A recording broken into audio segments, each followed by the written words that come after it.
Hi. Tuesday morning எல்லா மாதமும் 1ஆந்தேதி ஆச்சுன்னா அம்மா தவறாமல் ஆசிரமத்துக்கு விநாயகர் கோயிலுக்கு போவாங்க. இந்த மாதம் அவங்க கூட நானும் போயிருந்தேன். ஃபஸ்ட்டு ஆசிரமத்துக்கு போயிட்டு நேராக விநாயகர் கோயிலுக்கு கிளம்பிட்டோம். போகிற வழியெல்லாம் இந்த கடையெல்லாம் நிறையாவே இருக்குங்க. அதெல்லாம் பார்க்கும்போதே ஆசையாக இருக்கும் வாங்கணுன்ட்டு. ஆனால் அவங்க சொல்கிற ரேட்லாம் கேட்டால் வாங்கவே வேண்டாம் அப்படின்ற மாதிரி ஆகிடும். நாங்களும் அப்படி தான்.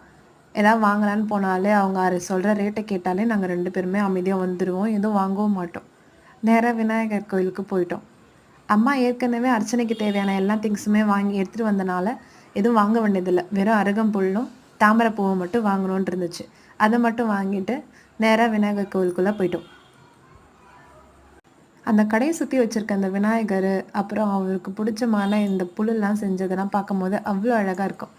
நேராக நானும் அம்மாவும் விநாயகர் கோயிலுக்குள்ளேயே வந்துட்டு அங்கேருந்து அர்ச்சனை டிக்கெட் வாங்கிட்டு நேராக அர்ச்சனை கவுண்டருக்கு போயிட்டு சாமியை உள்ளெல்லாம் நல்லா தரிசனம் பண்ணிவிட்டு வெளியில் வந்து பார்த்தா சாமிக்கு இன்றைக்கி கல்யாணம் வேறு.